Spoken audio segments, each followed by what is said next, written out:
Your brand new iPhone deserves the best protection, and the iLune 3-Pack Screen Protector Plus 3-Pack Camera Lens Protector has you covered.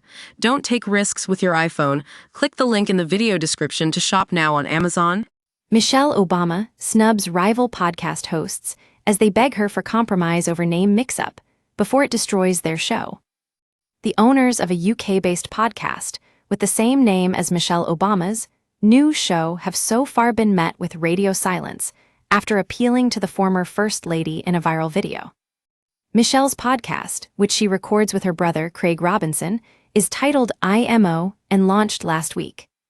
The British, in My Opinion podcast premiered back in 2020, and although they don't own the trademark to the name in the US, brothers Uzoma, DT, and Muland are hoping Michelle may reconsider.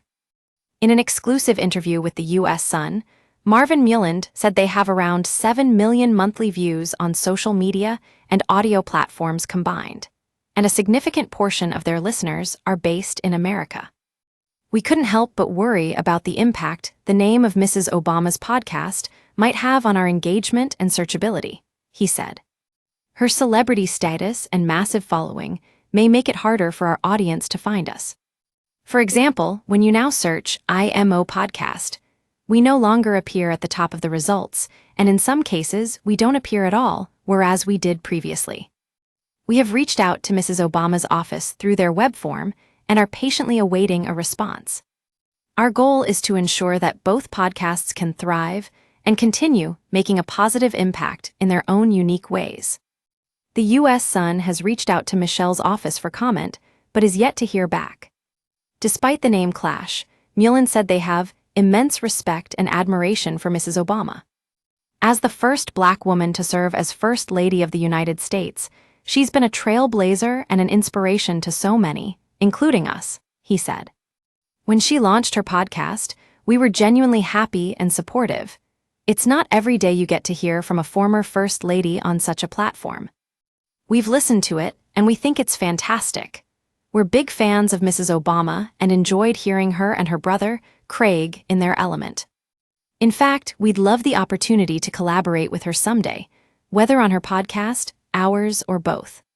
It's wishful thinking, but we believe our shared commitment to meaningful conversations could make for a powerful partnership. We recognize that this may have been an oversight, and if anything, we are humbled and flattered.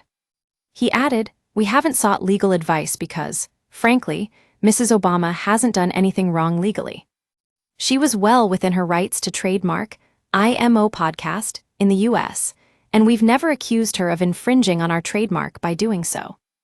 We recognize that this may have been an oversight, and if anything, we are humbled and flattered to know that we might even be kindred spirits for coming up with the same name."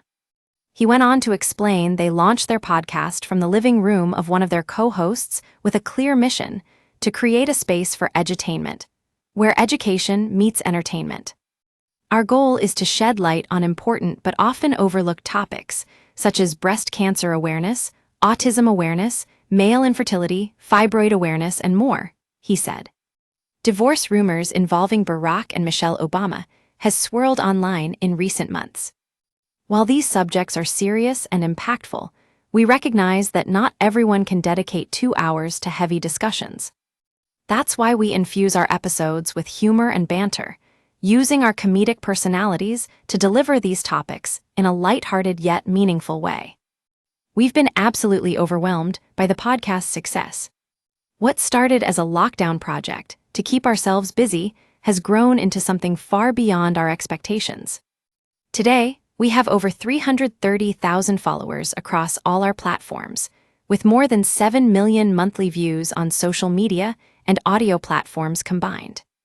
It's been an incredible journey, and we're grateful for the support we've received. Despite the team's praise for Michelle's new project, it has not been well received by everybody, with critics claiming the former First Lady is having a rocky start. In a trailer for IMO, Michelle promised to deliver insightful conversations to fans with a wide variety of guests every week, but she is yet to see good ratings. Michelle said, "Let's be real. We are living through some really complicated and confusing times, and people are feeling more alone than ever. But I've learned that if you're feeling a certain kind of way, The reality is that others are probably feeling that way too. And when you take the time to be just a little vulnerable and open up about it, it's a whole lot easier to find the answers you're looking for. In her debut episode, Michelle gave listeners a sneak peek into her marriage with the 44th president, Barack Obama, and how his lack of punctuality irritated her at the start of their relationship. Barack had to adjust to what on time was, she said. I've got this husband who, when it's time to leave, he's getting up and going to the bathroom. And I was like, dude, 3 o'clock departure means you've done all that. It's like, don't start looking for your glasses, at the 3 departure. He's improved over 30 years of marriage, but that was a you must adjust.